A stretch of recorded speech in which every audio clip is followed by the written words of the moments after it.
Great. Thank you very much, Tom. Good afternoon. My name is Sherry Takamoto. I am co-chair of the Developmental Disabilities Committee of the Arlington Community Services Board, and we welcome everyone to be here today. This is a very important topic. We know that while sometimes folks tell us what angels our children are, sometimes they aren't. And we have some wonderful experts today to give us some overviews on behavioral supports. And to start, LaVoice Reed, who's the Bureau Chief of the Division of Aging and Behavioral and Developmental Services, right? Division of Aging and Developmental Services. Will Right. start things off. And then I also want to let folks know, I sent it in the update that Bertra McGann, who is co-chair, will not be here today. Her husband recently passed away, and of course she's taking care of that. So at that, LaVoice, do you want to kick off? I certainly can. And I have a PowerPoint presentation if you can go ahead and pull that up, Sherry. And I also will introduce myself. I am LaVoice Reed. I am the Bureau Director of our Clinical and Developmental Services, which is one of two bureaus in Arlington DHS's Aging and Disability Services Division. And I believe our division director, Maimuna Ba Duncanfield, is also on the call. And if not, she'll be joining us shortly. But just wanted to distinguish between the. Okay. So you can advance to the next slide.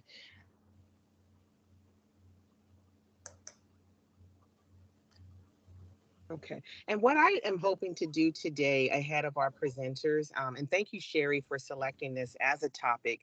Um, the therapeutic consultation, which I'll explain in just a minute, is one of the probably fewer or lesser known waiver services supporting individuals with behavioral support needs. It also provides consultation around speech and language and some other services as well, but we won't be talking about those today. I wanted to highlight some of the services where behavioral supports are concerned that are available through developmental services, whether someone has a DD Medicaid waiver or someone is on the wait list for services as well. And then also to briefly talk about distinguishing between mental health services and behavioral support services, and to briefly talk about the role of our DD mental health therapists as well. So I'll start off real quickly in talking about behavioral therapeutic consultation.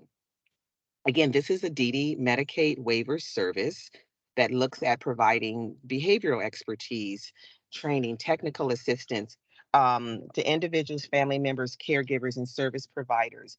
And what that actually looks like is starting with conducting an assessment to get an understanding of what the behavioral needs are for the individual, what needs are being served or met by the behavior that we're trying to modify or adjust, understanding that all behavior has a purpose. And with many of the individuals that we support, often that purpose is communicating a need or an unmet need, and that it is often done through behaviors.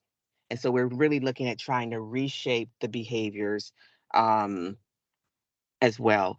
It's professional consultation, again, designed to assist individuals, parents, guardians, family members, and other providers of support services. It's embedded in an individual's support plan, their ISP support plan, as well, in terms of having goals and outcomes that are tied directly to the ISP. And on that note, it's also something that is then monitored by the support coordinator. Therapeutic I don't, therapeutic consultation will look differently depending on the individual, because again, it's person centered to that person's needs and their ISP, the individual support plan. The therapeutic consultation is not really coming in um, and and providing the service per se, but really looking at assessing the behavior and coming up with a plan for those individuals that are supporting the individual. So whether that's a family or other caregiver, they're ultimately writing a behavior support plan, but they're providing that training and technical expertise on implementing the plan. And that's important to really understand because you could have a therapeutic, the BCB, the therapist or the clinician, social worker, or the BCBA that's typically coming out to support the individual and the family. But it's really important that that family or the caregiver is implementing this plan beyond that 1 hour session or 2 hour session that the professional may have in the home, on really looking to see sustained improvement on that as well, because the consistency of that and that repetition for the individual that you're supporting is very important. Next slide, please. Hmm. There. Are we good, LaVoice? Yep, Okay. we are good. So again, the first thing is providing that assessment of understanding the behavior, understanding the purpose and what the behavior is attempting to communicate to others. And I think I talked about that with the previous slide and probably just jumped ahead of myself. And again, reflecting the individual's needs. So we can slide to the next because I think I talked about both of those points as well. I just didn't advance the slide, so my apology.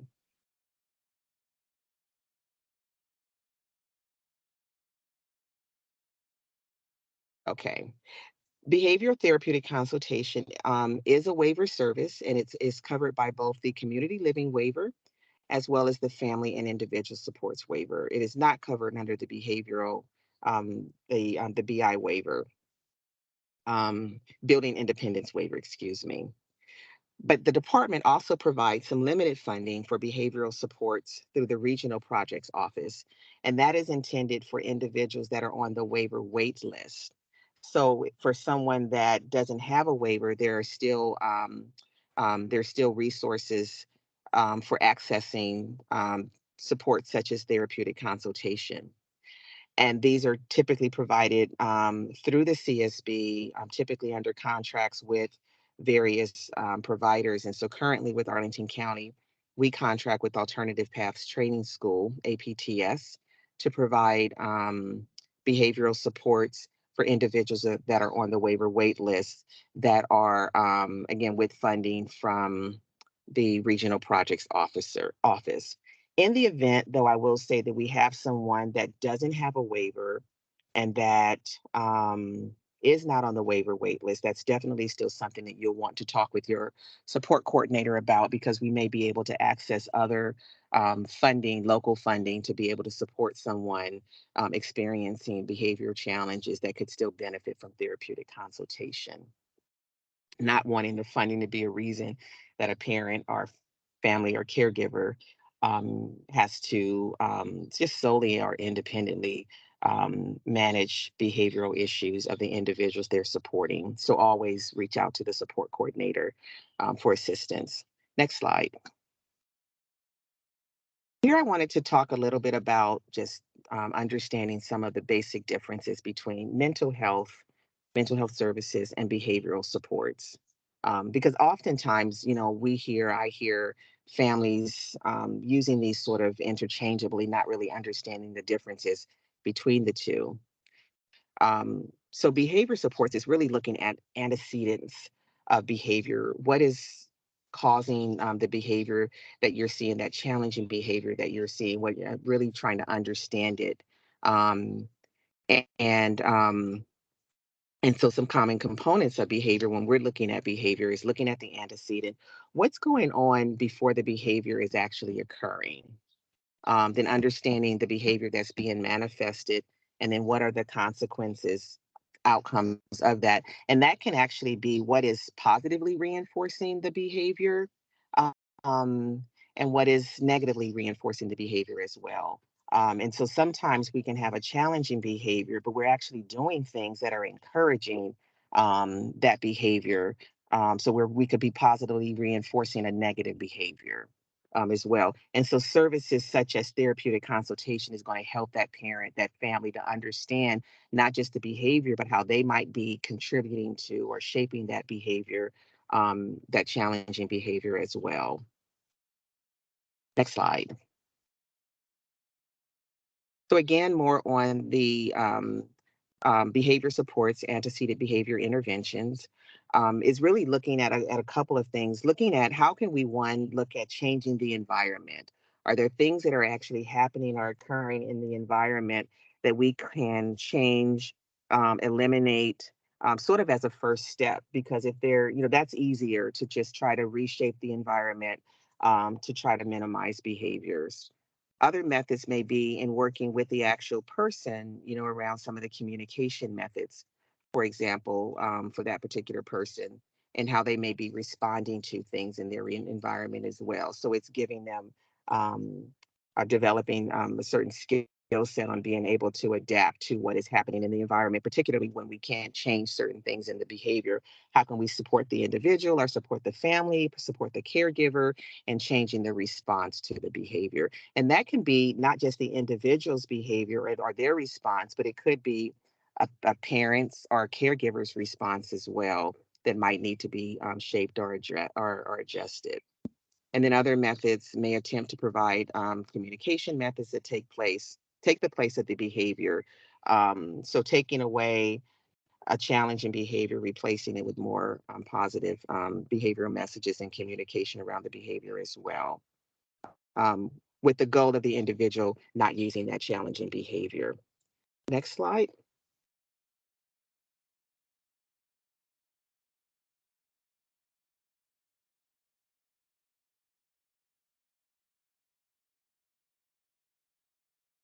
Do you see the slide? Yes, I see it now. So a little bit on mental health. This is really looking at our emotional, psychological, and social well-being affects how we think, how we feel, how we act, help us determine how we handle stress, and how we relate and get along with other people, how we make choices. And this is for all of us. That's not just for people, or this is not just for people with developmental disabilities. And so managing our mental health is it's important across the board. Um, of doing that. So therapy services specifically, or mental health therapy services specifically, is an approach for treating mental health issues, and diagnoses. So mental health diagnoses referring to those diagnoses that are included in the Diagnostic Statistical Manual of Mental Health Disorders. Things such as anxiety disorder, major depressive disorder, bipolar disorder. So, really looking at something that is a mental health diagnoses are an issue that is stemming from a mental health diagnosis. And for these, you're seeking the services and supports from a licensed mental health professional, such as a psychologist, a licensed clinical social worker, licensed professional counselors, or other licensed mental health provider. Often with the behavior supports that I mentioned, you're looking at what's a professional referred to as a BCBA, a board certified behavior consultant. And the several of the presenters that you're going to be hearing from today are BCBAs, or their services are provided by or in collaboration with the BCBAs. And so that's the professional that is typically dealing with the behavior supports. And then you're looking at licensed mental health professionals when it comes to mental health services. And again, those are rooted in supporting people around um, mental health diagnoses that we typically find in the DSM. Next slide.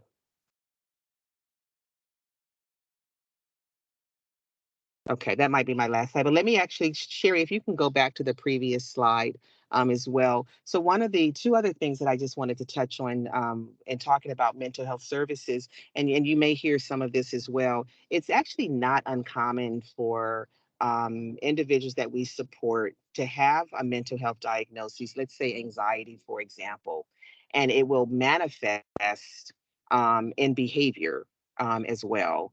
And so you may have to do a dual approach. Sometimes we have people that are supported by our DD mental health therapists that are also receiving therapeutic consultation. So you're sort of doing a two-tier approach in terms of really trying to understand and get at some of the root cause or foundational aspects of that through some of the mental health services, but then looking at some of the behavior supports in terms of how that is actually manifesting. And if you don't understand or you're seeing a certain behavior or some mental health concerns, we don't have the expectation of you trying to figure that out alone in terms of trying to understand, well, okay, is this a mental health issue? What do I do? Is it a behavior support issue? What do I do? I can't underscore enough the importance of really working with your support coordinator on discussing any concerns that you may have around behavior, around mental health, or just what you're seeing, because they have the expertise and they are aware of the resources and can make referrals for services such as therapeutic consultation, mental health services, and will help you in distinguishing what's what and getting you connected to the right service that's there.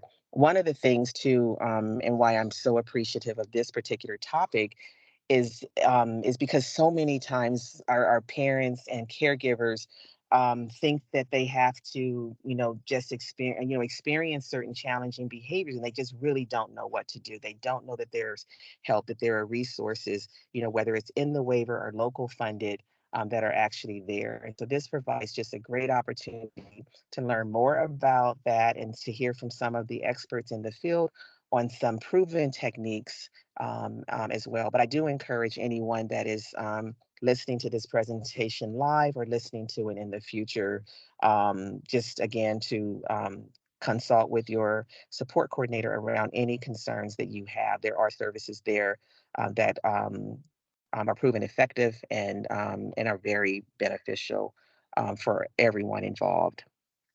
And Sherry, I think, are you doing questions at the end or in the I'm chat? I'm doing questions in the chat if folks have questions, and but I do have a couple of topics that you were going to try to cover. One is the Reach Crisis Services, and the other Yes. is the regional. You already talked about the regional project officer for folks on the DD wait list. So yeah, if you can just tell us a little Yes, bit thank about you so Reach. much. I pray, and I'll put that in the PowerPoint. I'll update the PowerPoint presentation to include that. Thank you so much, Sherry. So Reach is the crisis support service for the entire state. When the training centers actually closed, Reach services started. I Our programs just before, but 2014, 2015. I think that was actually prior to my stepping into my role.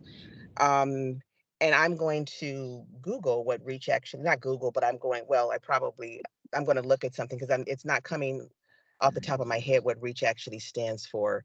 Um, but I'll put that in the chat what it stands for. But they provide crisis support services to individuals with developmental disabilities. They are mobile crisis supports, but they also provide crisis therapeutic homes, and they have a transition home as well in Culpeper. The therapeutic home is located in Woodbridge, Virginia, and it provides some short-term behavioral supports for individuals out of the primary residential setting, continuing to work with the individual alongside with the family. They develop crisis support plans that, again, like a therapeutic consultation plan, would be used with a family member or caregiver and supporting that individual in their natural settings. And so when individuals are experiencing crises, whether they are of a behavioral nature or mental health nature, families are encouraged to reach out to Reach uh, for um, um, for support, kind of in the moment support. They're 24/7. So whether it's 2 o'clock in the morning or 2 o'clock in the afternoon, Reach can be contacted for those crisis supports. And again, I'll update the presentation to include that as well. And then the last thing that I mentioned or alluded to is that we do have a full-time developmental services mental health therapist that's under developmental services. And so that person is trained in understanding and developmental individuals with developmental disabilities. In fact, she used to be one of our support coordinators that later became a licensed mental health professional. And so she's been in that role just over 1 year. But we've, for many years, Arlington County has supported this position with, it's a local funded position, recognizing the importance of supporting people with developmental disabilities who also have mental health issues and concern, whether that is a diagnosed mental health disorder or not. So she can do mental health therapy, but she also does a great deal of psychoeducation supports as well. Great. And a referral for that person, that position would be made through your support coordinator. Thank you, LaVoice. And if anyone has questions, we're going to go back and forth in the chat. And thank you so much. LaVoice gave actually had to move around some family celebrations today, so we really appreciate your support always, LaVoice. So the second presentation and is Kristen Frigel, who is an MS, BCBA, LBA owner and behavioral analyst, Cora Analyst LLC, and she's going to explain what that is. And she's going to talk on focus on proactive behavioral strategies that incorporate values and compassion into goal development and interventions. And so at that, I'm going to stop sharing my screen if I Thank you, can. Carrie. I an updated PowerPoint because I realized my first one that I sent you, some of the stuff didn't download correctly. So I just sent you an updated one. If you can grab that most recent email. Ooh, so this is going to be complicated. Yes, I can if oh shoot. I can if I stop sharing. Let's see here. While I'm pulling up your presentation, would you mind telling? I know at the beginning you tell us a little bit about your presentation. Why don't you go ahead and start there, and then I'll catch up with you. Yeah, absolutely. Thank you for having me. My name is Kristen Frigel. I am a board certified behavior analyst and licensed behavior analyst here in Virginia. I am the owner as well as a practicing consultant in Cora Analysis. And we provide therapeutic consultation services under the DD waiver across the state of Virginia. Mainly, we have providers in Northern Virginia and the Tidewater region of Virginia. My title that I had come up with is a little bit wordy, but proactive behavioral strategies, really the bread and butter is what I'm going to be talking about in the middle, to incorporate values and compassion when we are creating goals and getting into programming. So I could talk about this all day long, but I'm going to be pretty brief today and focus in on one particular area, which is that values incorporation into the goals. And then, Kristen, if you like, I've also spotlighted you if you want to come on screen so people can see you.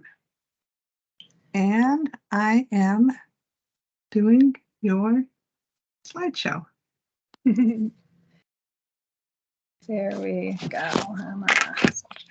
I was having some technical difficulties, so I just switched to my phone last second, but I am here. Thank you. Okay, so so starting off with a little bit of, today, and like I like to say, every day's agenda for us practicing in the field. So these 4 things are what we're going to be talking about today, but they are the 4 areas that I hope that that I and my providers, and I hope all behavioral providers, really focus on when we are providing services to our clients. So first and foremost, our goals are to set our clients up for success. And the rest kind of follow under that umbrella. We want to treat our clients with respect. That means we're honoring our clients' values and beliefs, as well as showing our clients compassion and kindness. And some of these seem like common sense, like they should just be obvious and done all the time. But they are so obvious that they're not always implemented when we're doing something like writing a behavior support plan or doing an assessment or providing any other services under the behavioral umbrella there. You can go to the next slide. So first, talking about setting up for success, the question that I always ask is what can we do to ensure our clients are best prepared to have these good days, have an enjoyable life, and continue accessing educational and leisure activities? Right, because the goal of our behavioral services is to assess what barriers are in the way of our client success, and then we're going to determine what we can do to either change the environment, or maybe we need to teach some skills that are going to lead to that increased access, whether it's educational, vocational, leisure activities, self-care, anything that they are trying to access. How can we set them best up for success? So in ABA services, or behavioral consultation under therapeutic consultation, this can look like embedding teaching trials throughout a day. It can look like determining preferences, reinforcers, and utilizing them to create motivation for different learning opportunities across the day. When we're talking about environmental strategies, it can look like something as simple as adjusting furniture in an environment, changing around a meal routine or schedule, or sometimes the location of services can make a big difference. Whenever we can provide our clients with more options for choice, that's something that can help as well. So everything that I'm talking about today is going to be all about how are we setting up our clients for success. We're going to we want to get ahead of the issues, right? We want to think about before we have problems, how can we best set them up for success? You go next slide. So getting back to treating with respect, kindness, and compassion. So our goal as behavior analysts, as well as any other providers of behavioral interventions, is to make socially significant changes that directly impact both the clients and their immediate caregivers' lives. Now, this is something important to remember, because I like to point out that it's not just the direct client's life that we're trying to make better. We want the caregiver's life, whether that's direct care staff or family or any other caregivers in their immediate life. We want their life to improve as well, because the better that the caregiver's life is supported, then they are going to provide better support for the client's life as well. So we want to begin with that end in mind. How are we going to leave that situation better than we entered it, right? What we also have to remember while aiming to provide this service is that oftentimes what we think is important to target for change is not really a priority in the client or caregiver's life themselves. So we really want to take into mind what is important to them. So how do we determine where to begin, right? When we're trying to figure out what is important to them, we have all kinds of behavioral assessments and fancy analysis strategies as behavior analysts and behavior intervention providers. But when we're looking at the values and compassion side, where do we begin? You can go next slide. So what I like to say, what we try to, where we'd like to start is identifying the values of the individuals that we serve. Once we know what the life they strive for looks like, we can then start to identify the barriers to achievement that have been standing in their way, right? So these are some questions that we always start with asking both the individual, the client that we're serving, as well as the immediate people that are helping care for them in their life. What is important to them, right? First and foremost, what is important to them? What kind of person do they aim to be? How do they want to be described by others? And how do they want to feel about themselves? These are going to be descriptions of the life that they want to lead. They're not going to be a list of achievements. They're not going to be like a to-do list, what they want to do with their life. It's really how they want to feel, how they want to describe their life. So this is going to be a list of descriptions and not something that they want to check off that they do. So that's how we're really defining the values of the individuals we serve. Again, the client as well as everyone that cares for them. Go to the next slide. These are the first 2 pages of an activity that I've done oftentimes with caregivers and staff that work with the individuals we serve, as well as the actual clients themselves. So these are the first 2 pages. I'm going to get to the next 2 in the next slide. But the first page on the left is really talking about what I was just discussing about defining values. So before we even get to the stage of looking at goal development or programming, we want to look at the things that are important to them in life. So these are things that make them feel fulfilled, they provide inspiration, kind of a guiding light for how they want to live. And we like to think about them as what you're standing for in life, descriptions of how you want your life to look. And then we kind of compare it to what they're not, because as behavior analysts, we kind of like provide examples and non-examples. So you really get a clear definition of the values. So they're not goals or outcomes, right? The goals are going to come later on, and they're not an end result to be achieved. So it's not something we're going to check off. We're not going to say that these values are done. They're going to be that guiding light that's always going to be there to inspire us as we make decisions to work towards our goals. So the next, not the next slide, sorry, the right side of this slide. Oops. Sorry, you can go back. Yeah, sorry. So the page on the right here is this page is actually taken from something that I've done with caregivers or staff. So the wording would be a little bit adjusted if we were working with the client themselves. But so this is to get kind of the juices flowing about thinking about how they want to show up. So what are you about? When you wake up, when you start your day, when you walk into work, we want to ask ourselves, how do I want to show up today? Whether you're a caregiver, as a staff person, a supportive individual, whoever you are showing up in this individual's life, what do I want my work to say about me? So the phrase that we're going to use is, when I am blank, I feel good about who I am at work, right? I'm being who I want to be, and therefore my decisions throughout the day, the week, the year, the month, this season at work, I'm going to feel good about my decisions because I know that I am making them in alignment with the person that I want to be at work. So this phrase, when I am blank, I feel good about who I am at work, is what we're going to work on the next slide. And again, that wording could just be adjusted to be, if we're looking at ourselves, if we're talking about the client, it may be, how do I want to show up as a friend? How do I want to show up as a housemate? How do I want to show up as a son, a daughter, a sister, brother, any kind of role that they have in life? How do they want to show up as that? You can go ahead and go to the next slide now. So these are the two next pages in this exercise that I like to complete. And this is kind of a list of some example values. It's not exhaustive by any means. It's kind of to get people thinking about some descriptive words they can use as their values, their guiding values. And so we give this list and recommend they read through it and see which words really resonate with them. So which adjectives jump out and say, like, yes, this is really meaningful to me. Now, all of these values, all of these words on this list, they're all positive, right? They all sound really good. No one's going to say, I don't want to be that. But it's really to see which resonates with you as the individual, the client, the staff person, the caregiver, whoever it is. We want them to pick out 1, 2, 3, a couple words that really jump out to them. And that's going to be what they're using to fill in that sentence about, when I'm being a compassionate staff person, I'm feeling good about my role at work. So at the bottom there we have kind of a tip just to jot these down, like in a notes app or on Post-its, or sticking it anywhere that you can have this visual reminder of, like, this is who I'm striving to be.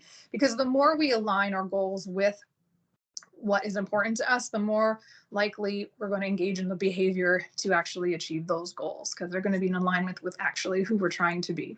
And then that last page there on the right, talking about practice. So again, this is in a couple page handout that we complete with staff or individuals. So it's just talking about a little bit of a homework practice over the next days at work or in whatever environment they are in, picking the values that they've just identified and thinking about them across the next days. But how you can insert those values, those words, into the choices that you're facing, whether they're big or small across your next days, whether you're at work with the individual or on your own, or if you are the client, how can you use those words to make your decisions? So for example, when you're deciding how to respond to a coworker, when you're figuring out how to show up for a client, if you are a staff person, taking note of how you feel when you're considering that value, and then how do you feel compared to when you're not mindful at all about what was leading your decisions at work. So when we show up, we want to have the knowledge of what is important to us in mind when we're going forwards. So those decisions, we can be confident about the decisions. That's really our goal. You can go to the next slide. And thank you, Kristen, this is fabulous, and I believe you can make it to the end, but you have 2 minutes. Yeah, I got one more slide. That is good. Okay. Or one more real good slide. Okay. So now that we have an idea of what's really important to our clients, then we focus on developing the goals and programs for them that match up to what their life looks like. So what they've described, how can we actually put that into action? So these are just a couple examples. They're really not specific to any client. They sound pretty general. And so we would individualize them and get them a little bit more specific to that client's current skill set, of course. But these are just some examples. Let's say someone chose, like a client chose, they really cared about being creative. So maybe we align their goals and programming to make sure that they have access to art classes or craft materials, or we increase communication requests and abilities to engage in those preferred creative outlets. Same thing for being responsible. Let's say that was really important to them. Maybe they wanted to increase some independence in, financial literacy or other self-care activities. Again, getting back to communication skills, anything that's going to make them feel responsible. And then the last one is more aligned with a staff person's example. So maybe a staff person said, oh, it's really important for me to be attentive when I'm at work. And so some goals of theirs may be aligned with increasing engagement with their clients during preferred activities or demonstrating proactive strategies that they can do through maybe daily activity planning. So if the goal, again, is aligned with the value, it's going to be much more likely to be achieved or worked on. And these can be very specific. These are kind of high level example goal wordings, but they can definitely be highly individualized. That last slide, I'm just leaving with a favorite quote of mine about, if you don't decide what your life is about, it defaults to what you spend your days doing. So again, the importance of identifying what is important to us, so then we spend our days doing something in alignment with that. The last slide just has my contact information, but that wraps up my talk. Thank you very much, Kristen. That's all new to me and just fabulous information. And we really appreciate you taking some time to help us understand this today. You're welcome. Thank you for having me. Okay, next we have Ginny. I'm gonna unpin Kristen. How do I do that? Stop spotlighting her. And then I'm going to start spotlighting Ginny. And Ginny, I have a slide that I'm going to share with you. Ooh, that's it, Kristen, you're done. I just have to open it up. So Ginny, while I'm opening up your slide, do you want to go ahead and start? Sure. I'm just going to go ahead and start by introducing myself. Thank you so much, everybody, for being here and giving up your time. These are all really important and fun topics to talk about. Maybe not fun for everybody.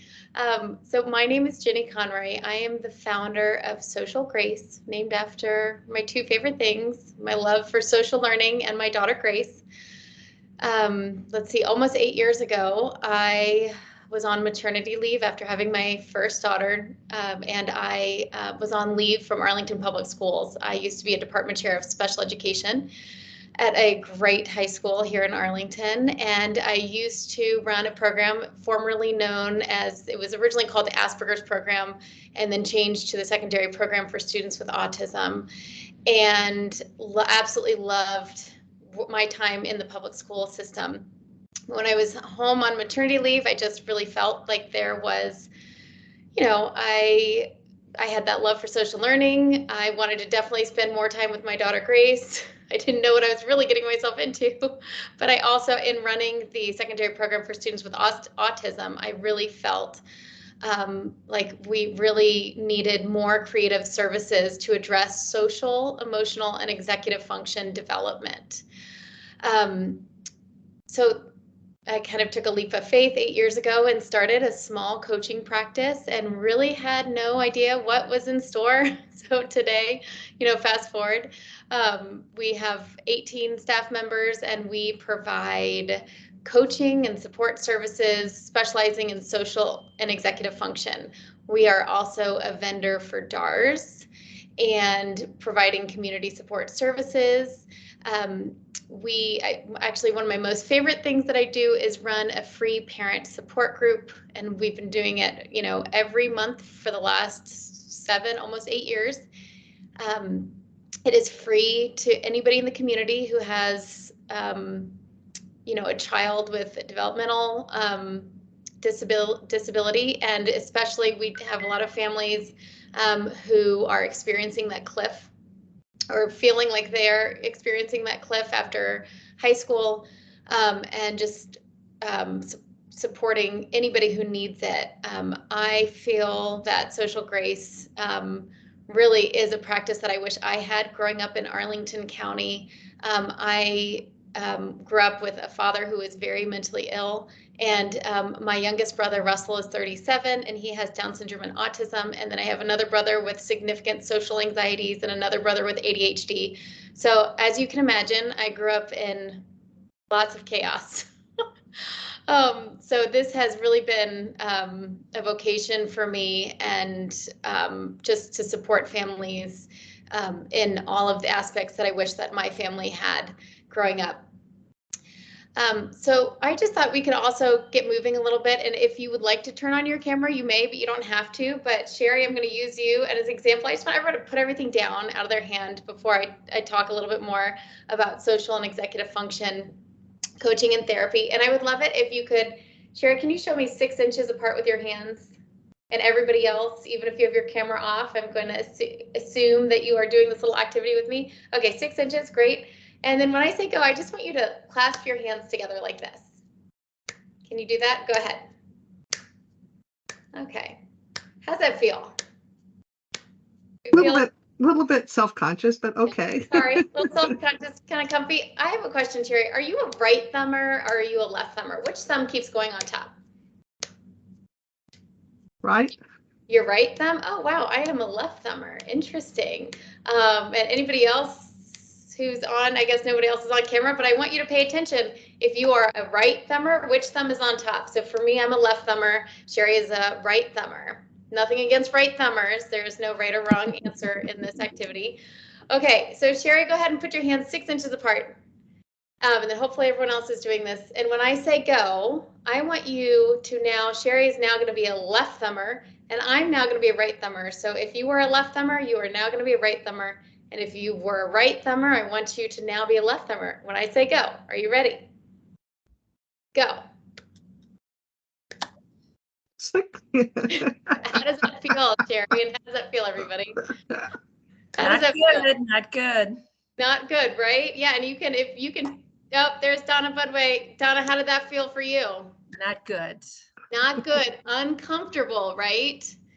Uncomfortable, awkward, weird. I know some people, adults that I have done this with, the other day I was giving a presentation and this one adult was like, I can't do it. And then my question is, do you think that if you did that 100 times with the opposite thumb, that you would make you feel a little bit more comfortable? Maybe. What do you think, Donna? Sherry? A little bit? Maybe. Possibly. Yeah, possibly. So that is just a fun little activity, and just to get our blood moving a little bit during this presentation. And if you didn't do it with everyone with your camera off, go ahead and try it now. But anyways, when I ask you to switch sides with your thumb, it is uncomfortable. It's awkward. It's weird because our brains are perfectly wired the way they are to keep us comfortable, right? It's really comfortable for me to go like this 100 times. It's really comfortable. But when I have to switch thumbs, I don't even, it's not comfortable for me. It's just not. So our brains are wired with patterns, right? And then oftentimes I, work with so many individuals and have over the years where educators, teachers, coaches, or even, in the workplace, employers will just ask the adults that I work with to just stop what they're doing and, do something else. And I'm like, oh, well, that's really uncomfortable, right? When somebody is so used to doing something and they have to do something differently, and switch directions, or even just stop what they're doing. It's uncomfortable, it's weird, it's awkward. It's not easy. It's really not easy for any of us. All of us are wired differently. So that is one of the fun things that we do at Social Grace is we meet clients where they are, and we talk a lot about the brain and how our brains are wired, right? So we have the downstairs part of our brain. I'm going to use my thumb down here. It's our fight or flight. And then we have the upstairs part of our brain right here. I'm going to use this part of my hand to show this. And this, I stole this from Dr. Dan Siegel, who's amazing. And he wrote a book called The Whole Brain Child. But anyway, so we talk a lot about how our brain hardwired for patterns, and the downstairs part of our brain, our fight or flight, whenever that alert system goes off, we need tools and strategies to turn it down, or to help us regulate or stay safe or calm, or problem solve. So at Social Grace, we talk a lot about how the social world, whenever you're sharing space with others, is the social world, as you know, is messy and complicated, not just for the clients we work with, for me included. Every single one of us, the social world is messy and complicated, but guess what? We have tools and strategies. So at Social Grace, we talk a lot about the brain. We we talk a lot about social competencies, and social competencies are the skills and abilities to navigate social interactions effectively, understand social cues, and engage in meaningful relationships.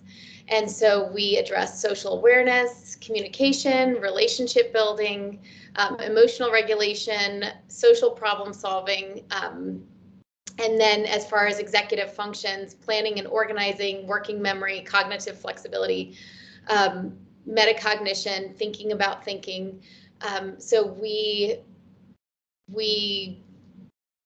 cannot teach social and work on social competencies unless we also address executive function. They go hand in hand. So we do a lot of social and executive function and just education on the upstairs and downstairs part of our brain. And my goal for every single client that comes in the door at Social Grace is to learn how their brain is wired and then developing tools to help them be successful, setting achievable and actionable goals, and actually working with a coach or therapist to meet their goals. Let's see, am I leaving anything out? I think that's pretty much it. My goal is anybody who comes to us, we work with them on becoming a professional problem solver. I don't care what problem is thrown at you. We have tools and strategies to problem solve. And sometimes a strategy is asking for help. Well, we have to practice asking for help or knowing who to ask for help if we need it.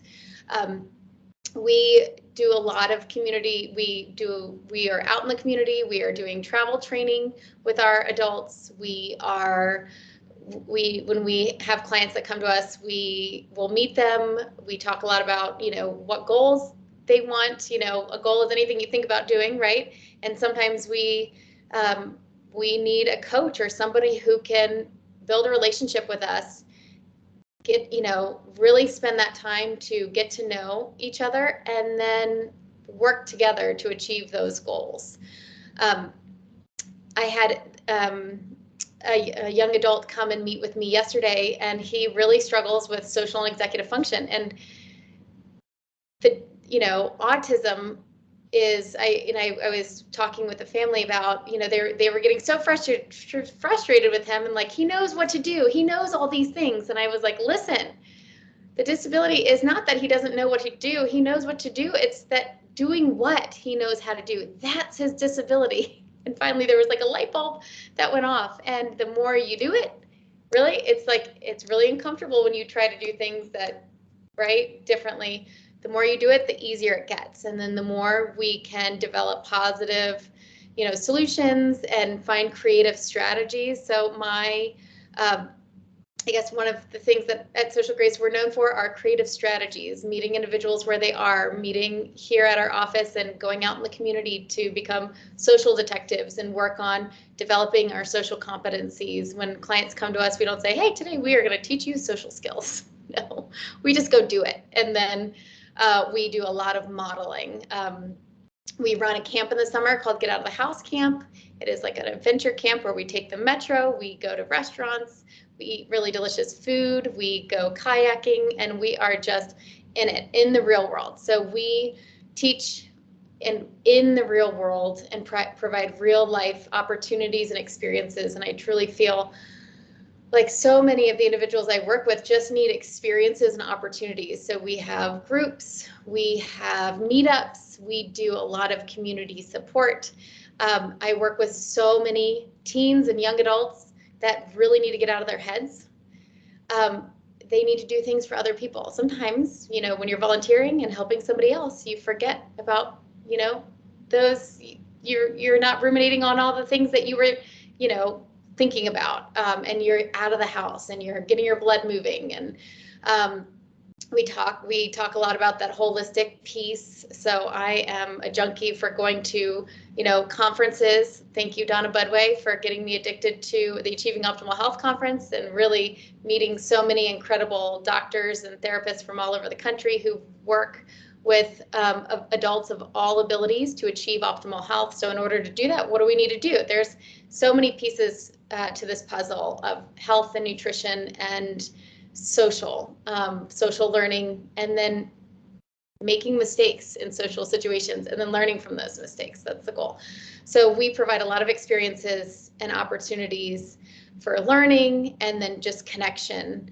I tell everyone this, I still feel like we're just getting started at Social Grace because there are so many services that I see that I just want to help create and work on. So that is a little bit of us in a nutshell. And you have about 3 minutes left, and I wanted to ask you to talk a little bit about social skills training for work. I know that you are supporting DARs and people who work at Enabled Intelligence. And Thank you for bringing what are those? I guess I call them soft skills, the skills you need to be able to get and keep a job. Yeah, I call them social competencies, and understanding how the world works and how you can work within the world.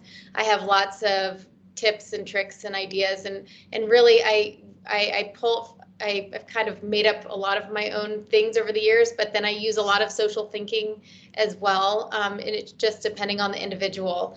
But we kind of just go out, and then we meet with our client and then develop the goals, and not our goals for them. It's what are their goals, and we try to make sure that they're achievable and realistic. Thank you for bringing up Enabled Intelligence. I almost forgot. I am on the board of advisors for an amazing company in our area called Enabled Intelligence, and they are dedicated to hiring neurodiverse individuals to annotate artificial intelligence. I didn't know anything about artificial intelligence until a few years ago, and now I know more than I ever wanted to know about artificial intelligence and data annotation. But we are a feeder for Enabled Intelligence, and we work with such amazing, brilliant individuals who need really great jobs, and it is a wonderful company. And then we do provide occupational therapy and support as needed for the team over at Enabled Intelligence and/or employees that are there too. So that is a great company. I highly recommend, if anybody knows an adult looking for a job, to go ahead and go on enabledintelligence.net. The application is about a minute. It is very easy to fill out and just get in the pipeline. They offer great benefits. It is an amazing office, a great work culture. They have quiet rooms. They have so much support. So I highly recommend Enabled Intelligence. Great. Thank you very, very much for your time. And I'm going to move on to Allie. Allie is going to talk about reactive behavioral strategies, and she is with Patterson Behavioral Services. I'm going to stop sharing my screen and pin Allie. Right. Thank you, Jenny. Thank you, Sherry. Oh, Allie, wait, you're gonna do this on your screen, is that right? Oh, I hit the present button. Is it working? Okay, you're good. You're very good. Okay. Yep. Can't see it on my screen, but oh, there we go. Now I do. All right. So hi, everybody. Thank you so much for having me. And I'm going to be talking about how to prioritize safety and efficacy in reactive strategies. So really, I'm picking up where Kristen left off with her talk about proactive strategies. So I'm going to give you some advice for dealing with minor challenging behaviors that might come up for you, as well as some information about how to get more help if you need that. So just a little bit about me. My name is Allie Patterson. I'm licensed as a behavior analyst in Virginia, and I'm also a board certified behavior analyst at the doctoral level, BCBAD.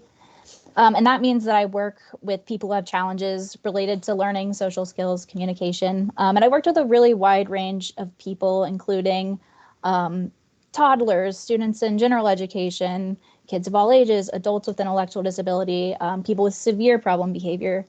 So I take a behavioral approach, but I also have this background in developmental psychology. And I think that the combination of those two things, developmental psychology and behavior analysis, gives a really good plan for how to react. All right, so I've got a little agenda of our topics. So I'm going to tell you a little bit, just a brief overview about consequences of behavior. And so the way that a BCBA like me uses the word consequence is different from like our regular vernacular. So consequence to a behavior analyst just means whatever happens after a behavior. So that could be good, that could be bad, that could be neutral. So consequence, I want to emphasize, does not mean punishment. It's just whatever happens right after the behavior of interest. So then I'll also tell you a little bit about a few myths about reactive strategies, and then teach you some of the basics about how to use strategies in a way that is both effective and safe.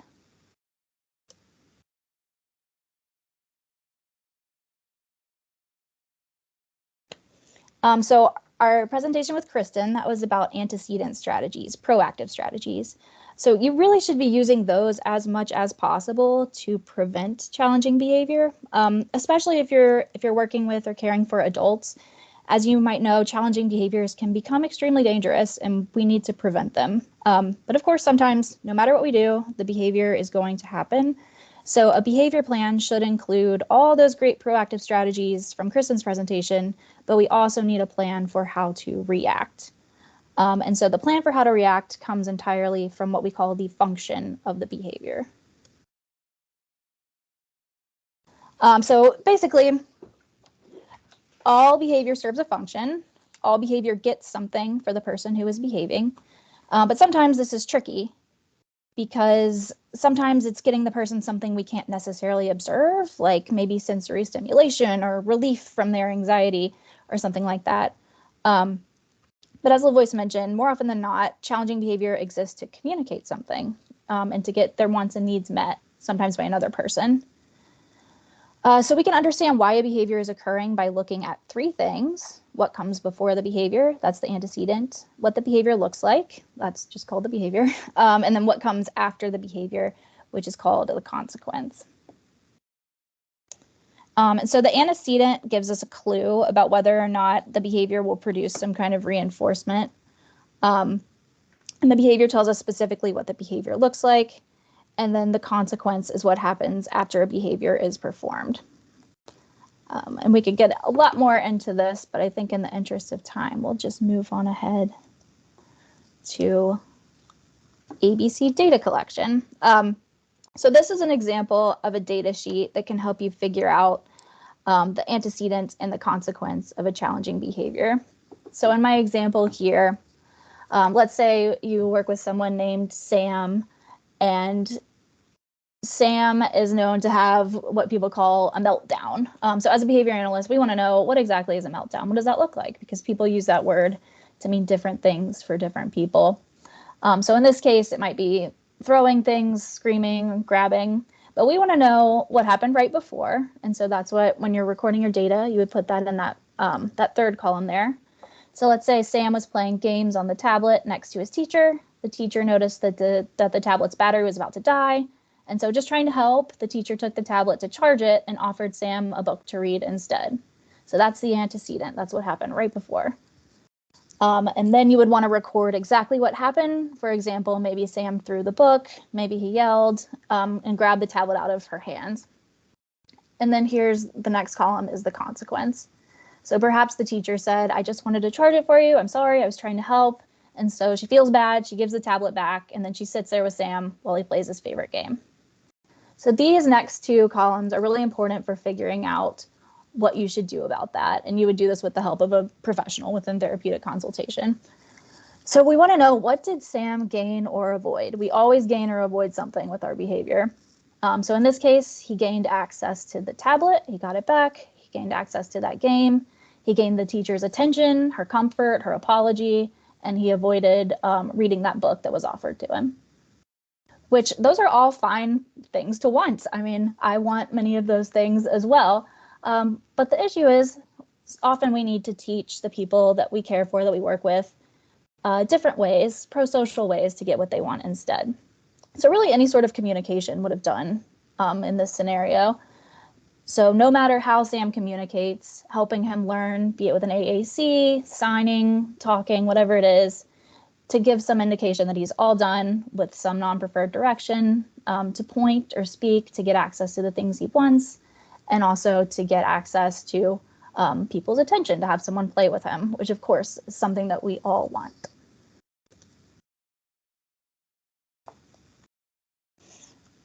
Okay, so what we just talked about is established scientific facts. So we do the things that get us what we want and need. All of our behavior, everyone's behavior, is changed or maintained by its consequences. But there is a lot of misinformation out there, and I think knowing about this information is helpful as you create with your consultant a behavior plan. So the background on this slide is M&Ms, because there is this popular and very incorrect perception of behavior interventions. And that myth is that we just kind of hand out M&Ms for good behavior, take away M&Ms for bad behavior, and then it's that simplistic, when of course it is not. So one of the first myths I like to talk about is that all teaching, some people believe, should be age appropriate. But instead, I'd really want you to consider the person you're working with or caring for, their baseline ability, to be respectful of their starting place. So for example, even if you're working with an adult, if this adult needs prompting to say single words, we don't want to require her to use full sentences to get what she wants. That could result in a lot of frustration, could result in some dangerous behavior. And similar, even if an adult can't sit through dinner conversation, you wouldn't want to bring her to a formal 3-hour dinner party and expect it to go well. We want to be respectful of current abilities and build on those slowly. The next is about intrinsic motivation. And really that's just another way to say that a behavior happens without any other person's encouragement. But again, good habits really have to be built up, usually by reinforcing with attention or maybe some further away reward like good grades or a paycheck. And the process of building these habits is harder and slower for people who have learning challenges. So again, we really want to consider that developmental level. We want to consider the baseline ability. Not everyone enjoys their schoolwork or vocational training without outside motivation right away. Like, I'm certain that many of us wouldn't show up for work if we didn't get a paycheck. That's just life. And then a final myth here is that bribery and reinforcement are the same thing. So it's true that a bribe could be reinforcing, but we would have to analyze the situation closely, and take some of that ABC data that I showed you on the last slide. We'd have to analyze it to be sure. So in short, bribery is offering something, hoping to get your desired behavior in return, and reinforcement is in response to desired behavior. So let me show you this next slide. So here's a little illustration of that scenario. So on the left, the child here is totally in control. He's having a tantrum, so his mom is bribing him with ice cream. She's saying, I'll give this to you if you calm down. You just need to calm down. Here, take this, be quiet. And so once he gets this ice cream, he probably will calm down, but it's not doing him any favors in the long term. He's not learned how to get what he wants appropriately.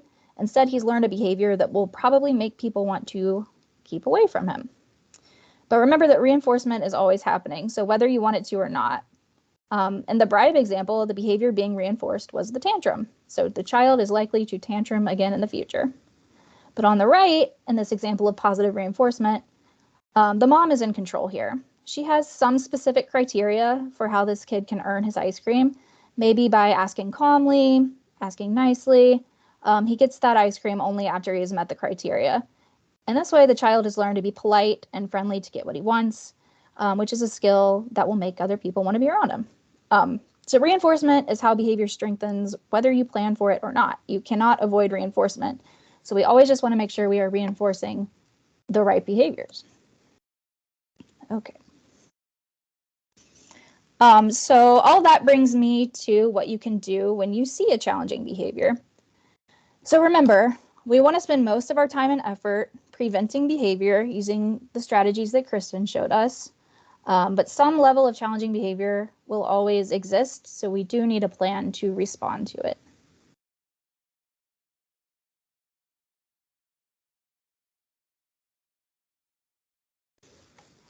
So my first point here is to be aware of what we call an extinction burst.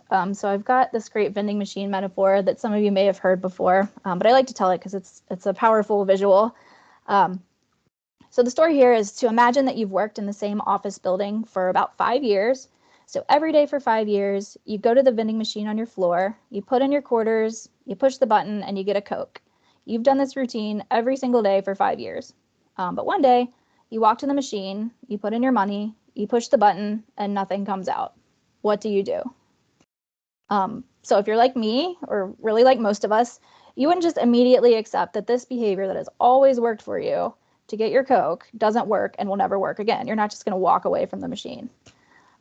Instead, you will probably get a little bit emotional. You might curse, you might hit the buttons, you might slap the side of the machine, even kick it. In fact, several people in the US each year get so emotional during this exact scenario that they topple the vending machine and seriously injure or kill themselves. And that is called an extinction burst. So when a source of reinforcement is suddenly removed, we don't just accept that our behavior doesn't work anymore. We become emotional, and this can be dangerous.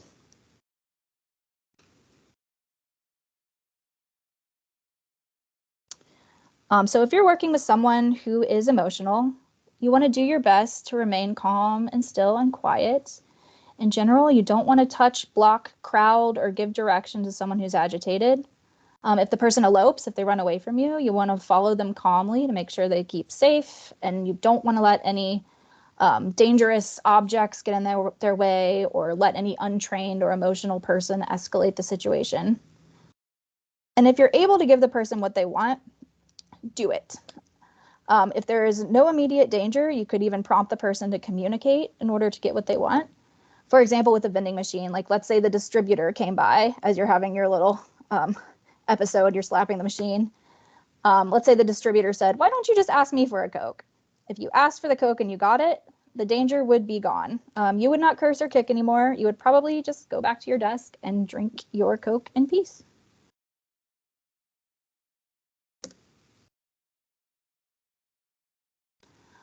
So the next few slides, if we have time for them. How are we on time, Jerry?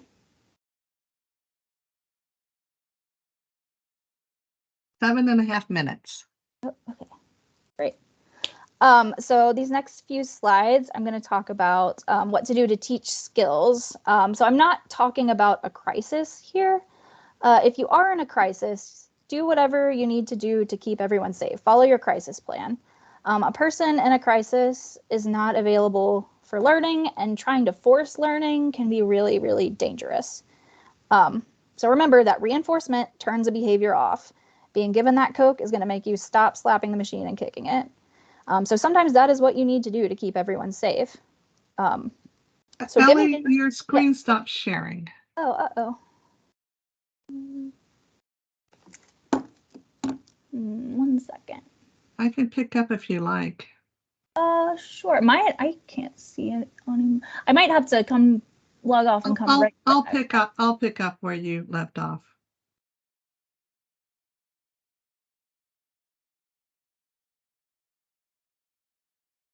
This one? Ellie?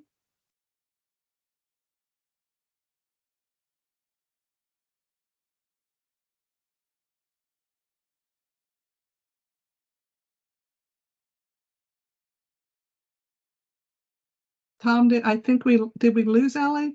I'm back. It okay. Froze on my end too. Can you see? Yes. Okay. I think we might be one previous to that. Yeah, one before that. Thank you. Okay, so we're talking about so reinforcing a challenging behavior will make it stop in the short term. And if you're in a crisis, that might be the best option, and your therapeutic consultant can help you with the plan and determining that. But the issue with that is that you've taught a person that challenging behavior is how to get their needs met, which means they will continue to do it. And a lot of our clients and the people we care for, they might have a really hard time using their communication skills to get needs met. So when they find something that works, it does tend to stick. So if you find yourself stuck in this kind of cycle, it's probably best to seek some professional help. And those services, of course, are offered under the waiver, under therapeutic consultation. And you may also have access to them under ABA as part of your health insurance benefits. Okay, next slide, please. So I would encourage you, if you're struggling with these, to seek help sooner rather than later. So disruptive or dangerous behaviors, in my opinion, require help from a professional. They require a behavior intervention plan because using an incorrect intervention can make things worse. So you really want a professional to help you through this if you're struggling. And these assessments usually include a functional assessment, which means that your consultant will help you figure out the function of the behavior. So what that helps the person you're working with or caring for, what it helps them get or avoid. And you can also assist with this process by collecting a little ABC data, like on the slide I showed you earlier. And I've got, at the end of this presentation, I've got some resources that includes my ABC data sheet. And so your consultant would also interview important people like family members, caregivers, staff members, teachers, anybody who's important in the daily life, and also do some observations and maybe even a standardized assessment. And so once all of that's been done, your consultant works with you to create a behavior plan that has both proactive, again, that's what Kristen covered, and then reactive, when I'm covering strategies.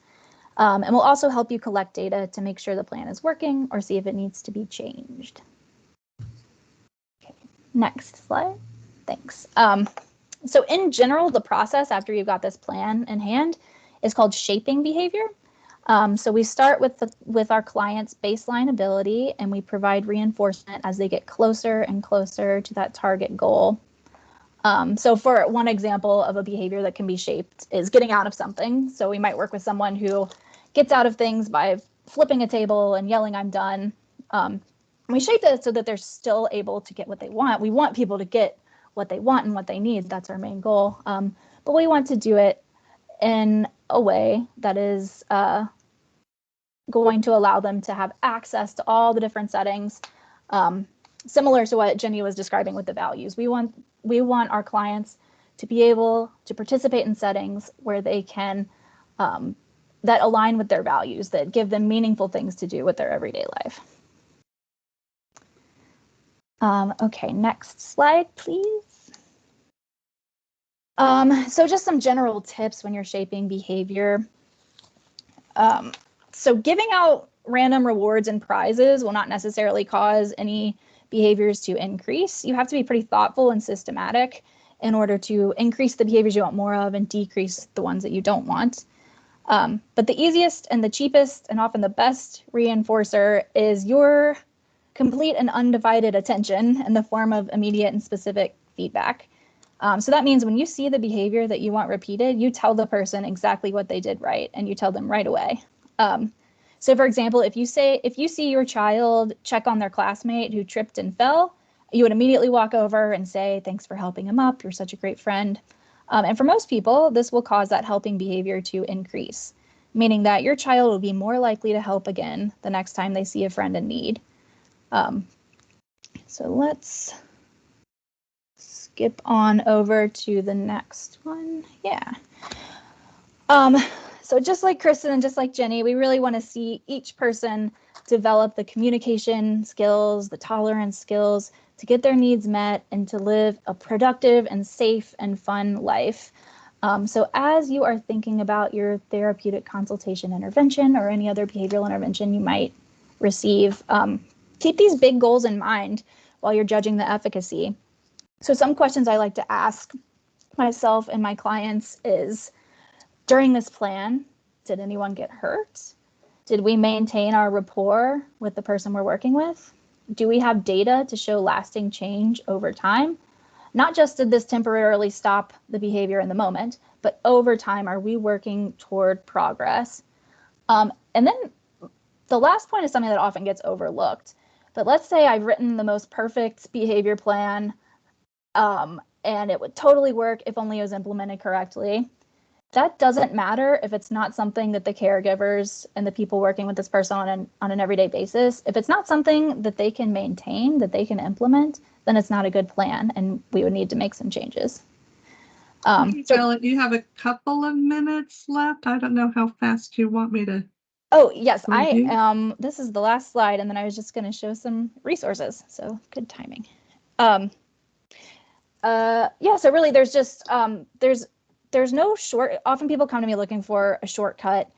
And unfortunately, there often is not a shortcut. We do have to be patient and we have to be consistent in implementing our plan. But I assure you that the payoffs in terms of quality of life are well worth the effort. Okay, so this final section, I just got some resources. The first is where to find help. So I know Medicaid has a database of providers, but I also like this provider directory from the Virginia Association for Applied Behavior Analysis. It allows you to filter by location, by insurance plan, by if people accept the waivers or not. And there's lots of good information on there. And then there's also this consulting group called FTF Behavioral Consulting. And they are very helpful for people dealing with severe problem behavior. So meaning especially dangerous problem behavior. So if you're struggling with that, this would be a great resource for you. The next one is some specific quick reference guide for responding to challenging behavior. Just a little overview. I won't go through each one. The next is an ABC data collection sheet, similar to what I showed you earlier. And then finally, these are some books and a video that I found really helpful. ABA Visualized is a really great illustrated guide to some of the basic strategies. The middle is a video about challenges, taking a behavioral approach to treating sleep problems, which I know that a lot of the people we work with and care for struggle with sleep. And then the final is some myths and facts about ABA from Kennedy Krieger. And then finally is my contact information. So I love to talk about this stuff. I'm always happy to talk with a parent or a caregiver, staff member. So feel free to get in touch if I can help you. Wow, thank you so much. That was terrifically informative and very quick. I didn't think you'd be able to get through the whole slide deck. So our final presenter is Pamela Kuhl from Grafton, who's going to present on trauma and ABA. And Pamela, you have a group there, and I don't know if you wanted to present your own slides or whether you wanted me to push the slides. Hi, this is Pam. Yes, the BCBA's Tyler and Amanda will be the primary presenters. You could, if you have the slides, yeah, would you be able to present them for us? Sure.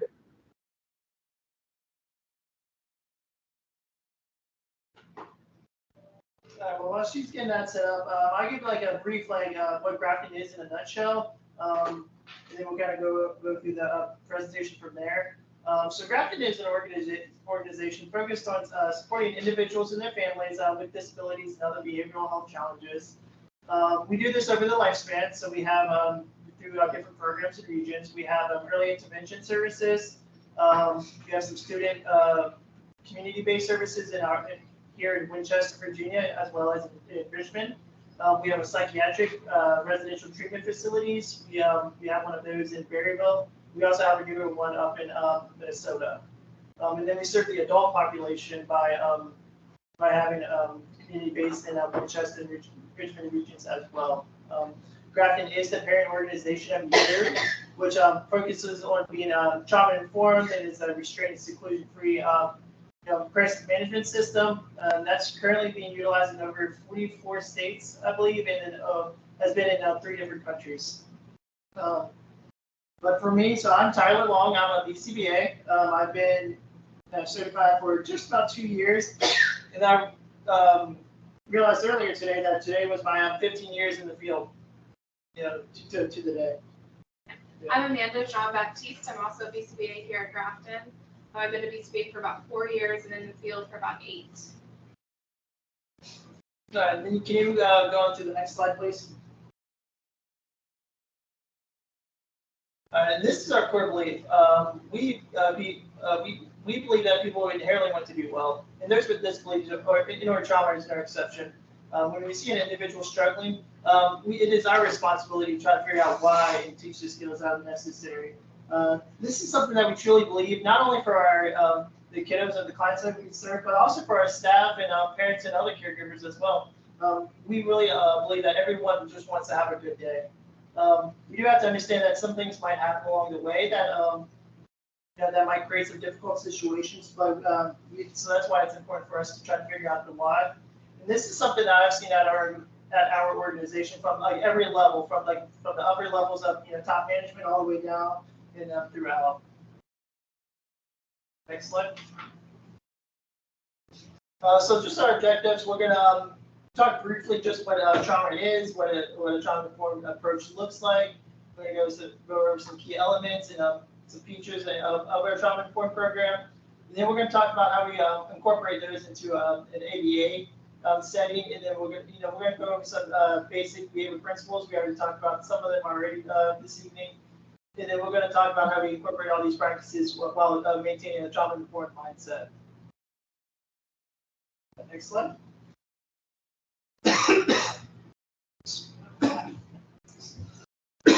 Sorry. So first we have to figure out what trauma is. And it's the experience, just read this slide, it's the experience of violence and victimization, including abuse, sexual abuse, severe neglect, or loss, or it's also the witnessing of these violence, terrorism, or disasters. And I think we would all agree that all of these events are traumatic. But next slide. But there's also some, we have to take into consideration that there also may be some other events that may cause trauma. And, these are what we call the multi-traumas. A lot of these, they have like a strong impact at first, but they might fade over time. But however, that's not always the case for everyone, especially if there's multiple events or if they're repeated over time. So a lot of the kiddos that we see, like inability to communicate is a big one that we see. Multiple placements, medical interventions that can be pretty traumatic as well. So these are all the little things that we also include that might be the little T traumas. The next slide. So what is a trauma-informed approach?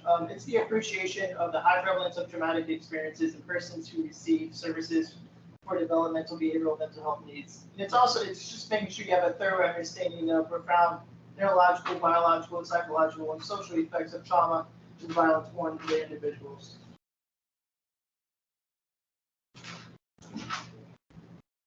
And then we're going to talk about the 4 R's throughout our program, throughout our presentation tonight. We want to talk about like the realization of the widespread impact that trauma has. We're going to recognize the signs and symptoms of trauma. Then what are we going to do? Like, how are we going to put this knowledge into our policy and procedures? Then we're going to talk briefly about how one way that we can resist re-traumatization. Next slide. And then, some key features and principles of trauma-informed program is we want to make sure that we're focusing on safety, and that's both physical and emotional. We want to make sure that we're prioritizing the trust and making appropriate boundaries and choice. We want to make sure that we're prioritizing the person's choice. Make sure that providing choice whenever possible throughout the day. We're going to talk about collaboration. Sharing power. Like, we want to work with the individuals, not against them. They really just want to empower that individual and make them feel supported. Next slide. So first, we want to realize the impact that trauma has on our population. So 70% of adults in the U.S., this is individuals that do not have disabilities. It includes individuals with disabilities and without disabilities, have experienced some type of traumatic event at least once in their lives. There's an even higher risk of trauma in the individuals that we serve, as well as those who serve. Therefore, we must utilize universal precautions and assume a history of traumatic stress that may impact current functioning and practice. So we use these universal precautions. We treat everyone as if they've experienced some sort of trauma in their lives. Next slide, please. So we also, the second R is recognizing the signs and symptoms of trauma. Here are a full list of them: dissociation, flashbacks, nightmares, self-injury, eating problems, aggression, depression. How many of these look familiar to you guys? I'm sure you've seen quite a few of these in your field. Next slide, please.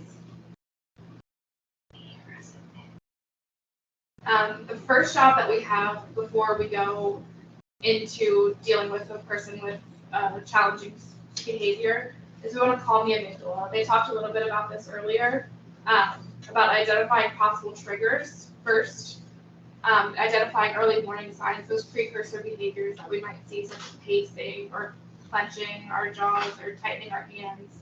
Identify calming strategies, whether that's a blanket or a stress ball or things like that, that we can calm before we actually go into a full behavior. And we also want to build rapport, so build a relationship with the individual. You can follow behavior intervention plan as much as you want to the letter, but if you don't have a relationship in place, it might not be as effective. Next slide, please. Our second job is to build new neural pathways. Jenny talked about this a little bit earlier with how uncomfortable it was to change back and forth with our neural pathways.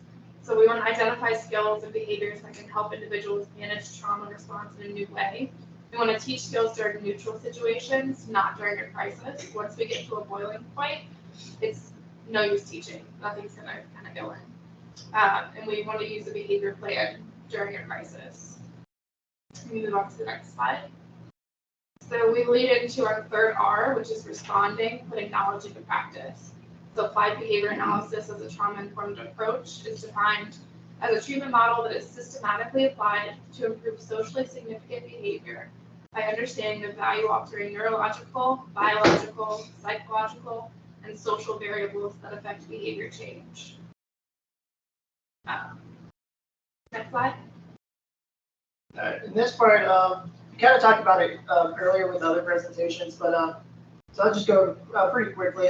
So what is behavior? You know, it's anything that a lot of times when people talk about behaviors, it's mainly just the negative ones, but behavior is anything that is observable or measurable that is done by a living organism. Could be things like walking, writing your name, destroying property, washing your hands. We consider all of these things to be behaviors, not just the negative ones as well. The next slide. And then so when you look at topography, what a lot of people like, they realize like, oh, like they learn what I do. I'm a behavior analyst. They're like, oh, well, so and so they're like hitting, you know, their sibling all day, or so and so is headbanging. What do we do?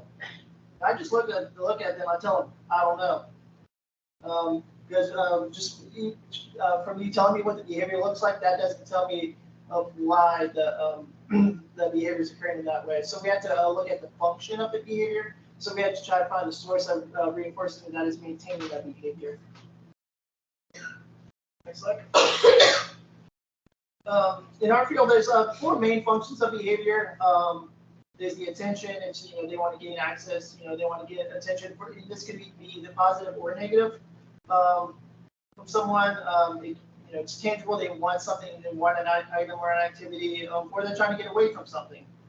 And then there's also like a sensory need that is being met by engaging in behavior. But obviously, we must remember that all behavior is a form of communication, and that it happens for a reason. And when behaviors when individuals are behaving in a certain way, we have to understand that they're trying to communicate something to us. A lot of times behaviors, we try to fit them in these little boxes, but oftentimes what we see out in the field is that you're gonna check off you know, 2 or 3 boxes at one time, just with one behavior. So we have to understand like the, you know, the power of all these functions of behavior happening at the same time. So a lot of times the learner might want to escape a demand, or they might want to escape a task, but they're not just escaping, just, you know, go do nothing. They want to escape to go, you know, maybe play with a toy or something, or engage in some sort of activity with a peer, or maybe their parents, mom or dad. So there's an attention component to that as well. Next slide. And then kind of like, I think we've already seen this earlier a couple times today with the Boyce and Allie's presentations. But to help determine the function of the behavior, we're going to do a functional behavior assessment. There's different ways we do this. We do indirect methods. We use ratings, checklists, some open-ended interviews with parents, teachers, caregivers. or even sometimes the client themselves if it's appropriate. We do this by we really get to learn about the child, but we don't stop there. There's also some other methods, testing, and some sort of assessments, observations, and the ABC recording. Next slide. So here's another ABC form. It's a little different from what Ali had earlier, but it's kind of this is just a little bit easier. It's just a checkbox. I always caution people, we don't always just only use ABC data, that's your only way you're collecting information. Because if you look at me, especially this time of year, every time I sneeze, someone says bless you, and you write, follow me around with this little form, you're gonna think it's attention based, but no, it's just because I'm suffering from allergies, pollen, for this time of year. So, next slide. We also want to talk about the key features of a trauma-informed ABA program, which are the key features of a trauma-informed program. This is how we use it in ABA. So safety, everyone needs to feel safe. When individuals are experiencing that fight, flight, or freeze of their amygdala firing, they're unable to work in their forebrain, which is responsible for learning, problem solving, and impulse control. And they're operating more so within their mid or hindbrain, which is responsible for heartbeat, respiration, motor movement. That's why those kinds of things speed up at the time. We want to understand the effects of trauma in the brain. We want to promote a safe environment physically and emotionally. We want to look at comfort versus control, which is a collaborative approach where we are being kind and compassionate. We're working with them, not against them. We do set boundaries and expectations, but we keep how and why we set those boundaries in mind. We use Ikero blocking techniques instead of utilizing restraint or seclusion. Next slide. We want to look at trustworthiness. We want to build that rapport that we talked about earlier. So building a relationship with the individual. Oftentimes you can have the best interventions and strategies, but if you don't have a relationship, then you won't have the same results as someone else who does. You also can become the conditioned fun person by creating joy, going to learn and have fun, or have fun not knowing that you're learning. We want to use clear language, task analyses, visuals, and social stories. We also want to exhaust all reinforcement procedures before attempting punishment procedures. Next slide. We want to look at choice, so conduct frequent preference assessments. When you need to say no, we do say no in our ABA programs. We have to say no in life. But we want to provide alternative choices. So we can't go swimming today, but we can read a book or watch TV. Those are some things that they might like to do. Or we can tell the individual when they can do the activity. So we can go to swimming tomorrow when it's not raining. We also allow our individuals to choose what they would like to work for, choose the order of their schedule, choose the activities they would like to complete for their session, those kinds of things. Next slide, please. Collaboration, we work with the individuals, not against them. We let the client express their needs, their goals. We gain consent from their families and assent from the individuals. We frequently monitor assent from the individual, making sure that they're still wanting to be learning what we're teaching. We also collaborate with related service providers. Here at Grafton, we do have access to speech pathologists, occupational therapy, music therapists, mental health professionals, teachers, families, outside services that they may have. So we collaborate as much as possible. Next slide, please. We also want to teach empowerment. So we teach functional communication skills. We understand here that all behavior is communication. We look at those functions of behavior to see what their behaviors are communicating. We show the individual that their behavior is meaningful and they don't have to escalate into more severe problem behaviors. And we start reintroducing the hard stuff after we start teaching that communication. Next slide, please. We want to talk a little bit about the fourth R, which is resisting re-traumatization. The way that we do that here is we focus on Ikero blocking techniques, or Ikero, it's a broader term, not just blocking techniques, versus physical restraint. So Ikero typically will take more time per incident at first, but that usually decreases after time. We provide the opportunity to use new skills the person has learned, where physical restraint keeps the control in the staff's hands. Um, with using eukaryote, injuries are generally less severe. Bruises are typically what we see. With physical restraint, there's a greater risk and range of injury from bruising to death. And with eukaryote, relationship with a person is preserved and is often actually reinforced. With physical restraint, relationship is damaged and requires additional time to work to restore. Being physically restrained can be traumatic for someone, and it's also traumatic for the person doing the restraint. Next slide, please. Here's a few resources that we have. You can find out more information about us as a whole or our sister companies in Ontario. Any questions for us tonight?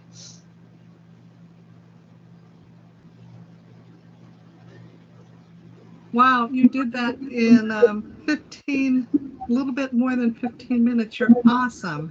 We tried our best, get it in about 15 minutes, so I think we did pretty good.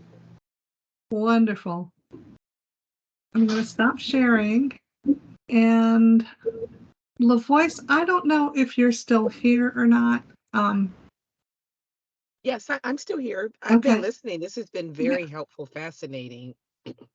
So, LaVoice, first I'd like a couple of comments from you, and then there was a question in the chat that if there were a couple of questions in the chat. The Well, I'll let you close, LaVoice, but the first question that I had, and you folks know about it, LaVoice, I think you're probably the best person to answer, is that if there's an emergency, we see a behavior that's either dangerous to us or the person that's demonstrating the behavior, what is our first response supposed to be? Do we call 911? I think one, it depends on what you're observing and sort of case by case. I don't want to say jump to calling 911 across the board, generally speaking, because it depends on what you're actually seeing. I would say that if you are in a situation where the individual is at imminent risk of harm to self or others, I would err on the side, generally speaking, to say calling 911. But that's when you're looking at an imminent response. For individuals with developmental disabilities, particularly those on the autism spectrum, we want to be careful and mindful, particularly as we listen to the last presentation from Grafton, of not creating new trauma for people, because for some, calling the police can create trauma. um, and that can, from that stems a whole host of other behaviors. But I would certainly still err on the side that when you recognize that there is imminent risk of harm to the person, the individual themselves or someone else, err on the side of calling 911. Other options certainly include reaching out to our emergency services with Arlington County, 703-228-5160. And if someone, Maimuna, if you can actually put that in the chat room for the contact information for emergency services, and I'll update my presentation to include that as well. And I've updating it for the reach, and I'll also include that 800 number as well, because that's also an option, is to call reach directly. They will respond. Their response time is required to be within a 2-hour window, and often they will respond sooner than that if there's a situation in terms of them coming out to support. But they will also support you by phone as well. Even if they are making their way out, they're going to support you by phone with the crisis response as well. So that's another option as well. I also encourage, when we're looking at developing therapeutic consultation, plans, that should be a part of your plan, is when you're trying X, Y, and Z and it's not working or it doesn't work, what should you actually do? So that for each individual what that threshold is, that baseline when you should call 911, at least discussing it. For most of the individuals that we support, we're not getting to that point where we're looking at calling 911. We're typically doing those other responses beforehand, before we get to that point. So hopefully that answers that question, Sherry.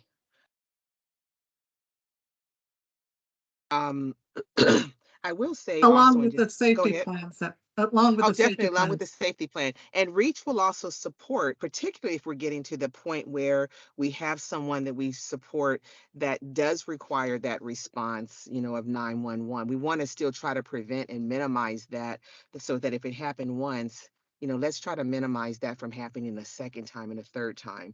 And so part of what REACH will do is to create and develop a crisis support plan um, unique to that individual to try to minimize whatever those risk factors are. You've heard a lot of talk today about antecedents, as well as going to look at and addressing those antecedents as well, to try to get a different behavior and a different outcome for the behavior as well. Great. The second question from Carol Skelly is, she signed off, but of course this is going to be recorded. And she's talking about the relationship between the mental health therapist and behavioral specialist working as a team. She says that she believes the data shows many clients and most individuals with autism have a co-occurring developmental disability and a mental health condition. So when we are receiving or when we do need mental health services, as you showed in the slide, that there is a mental health condition, how do the therapists work together?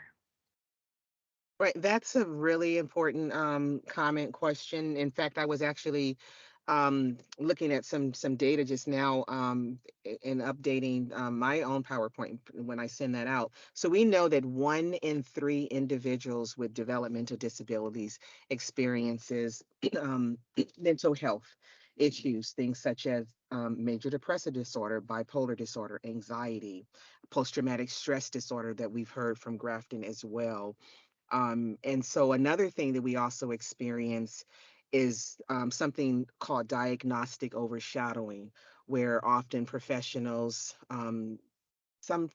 most often we probably see this in more medical doctors, but some other professionals or even laymen, where we were attribute what we're seeing just to the behavior, to the actual developmental disability, or something is attributed to, autism, for example, when really there's an underlying mental health disorder. And I'm not sure which of our presenters actually spoke to this, but when we are not really treating the underlying root cause and we think that we're doing treating one thing solely as a behavioral issue, but there's an underlying mental health issue, we actually run the risk of doing more harm than good. So again, I really can underscore the importance of communicating and sharing information with your support coordinator, and reaching out to other, members of our team. I happen to be a licensed clinical social worker. Lauren Townsend, who is on our staff, is a licensed professional counselor. She's also a board certified behavior analyst. And we have Jim Kuhagen, who is a licensed clinical psychologist. And then, of course, our DD mental health therapist. So we've got a great deal of expertise on our team when it comes to mental health and behavioral supports to be able to really tease out and try to decipher in making sure that we're getting the right services. And so to Carol's point and her question, it is important to have that collaboration where the mental health side is working in collaboration with behavioral supports, because you want to also ensure that the therapist is not doing something that might be counterindicated where the behavior supports is concerned, and vice versa. So that communication is important. But where part of that communication comes from is the support coordinator, who is sort of central, is making sure that he or she is communicating with the therapist, also with the behavior supports, and ensuring that that communication actually happens, and so that the information is exchanged, at that level where where support coordination is concerned. But there should still be some periodic communications between the therapist, and behavioral supports professionals, even if that occurs in interdisciplinary team meetings, annual planning meetings, that at some point in the course of treatment on both parts, there should be some direct communication and sharing of information. I happen to actually supervise the DD mental health therapist position within developmental services, and do work to ensure that that does happen regularly. thank you, LaVoice. I've learned so much from everybody, and I'm going I'm going to remind you that the first Tuesday of the month is our regular Developmental Disabilities Committee. We'll be meeting in July, but not in August, and then we'll start up again in September. If folks have ideas for other topics to cover for Listen and Learn, just let us know. And LaVoice, I'm going to let you close.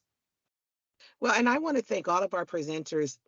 We reached out to several of you, excuse me, and you all were so quick to respond. And so we are so appreciative for that and the information that you have provided.